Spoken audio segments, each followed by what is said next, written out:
I'm young and naive enough to think that this time's parabolic rise in silver is different from the short-lived prior runs, like those from 2011 or the Hunt brothers. Michael Lynch's work has shown that bullion banks, contrary to their behavior in prior silver spikes, have bought into strength this time around, as opposed to selling at the highs in silver contracts.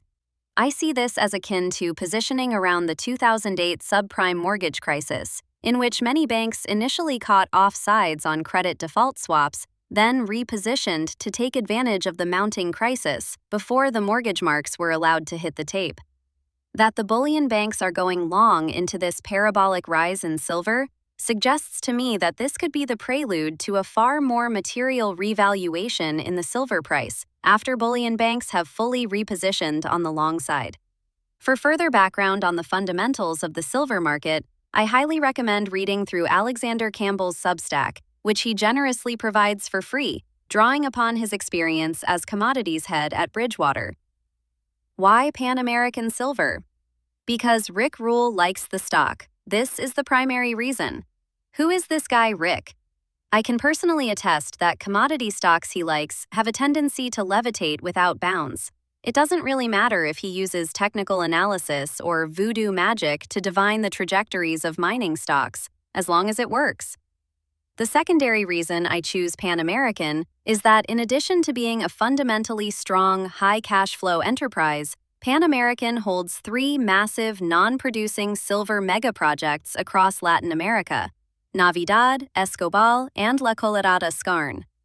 While these projects contain ludicrous amounts of silver, they have remained dormant for decades, sitting on the company's books because of extraordinary capital intensity, as well as regulatory and community-based opposition. As a result, their incredible value is not appropriately reflected in Pan American's valuation.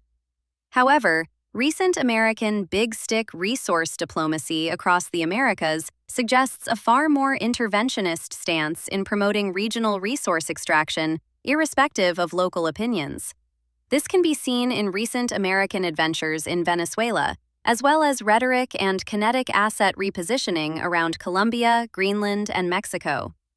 Given that silver has incredibly important applications in modern tech, from high-performance batteries and solar panels needed to compete with Chinese power infrastructure, as well as silver's critical role in advanced weaponry such as Patriot missiles and torpedoes, I would presume that future American adventures in Mexico and other Latin American jurisdictions will involve a certain predisposition towards securing and enabling silver production.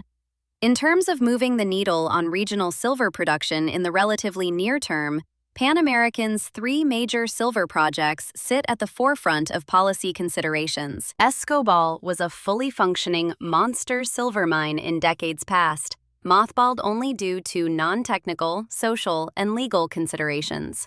La Colorada Skarn is a monster silver deposit right next to ongoing world-class silver mining operations with excellent regional infrastructure and talent.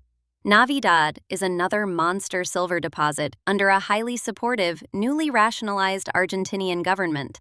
If America decides it needs to ramp up silver production anytime soon, which I believe should have been yesterday, Pan American Silver's trio of mega projects may well be among the principal beneficiaries of such industrial policy. Disclosure and positions.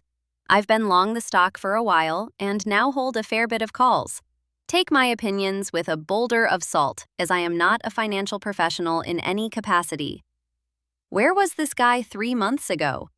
Guys, there's this new up-and-coming company called NVIDIA I think could be really good. Taps nose.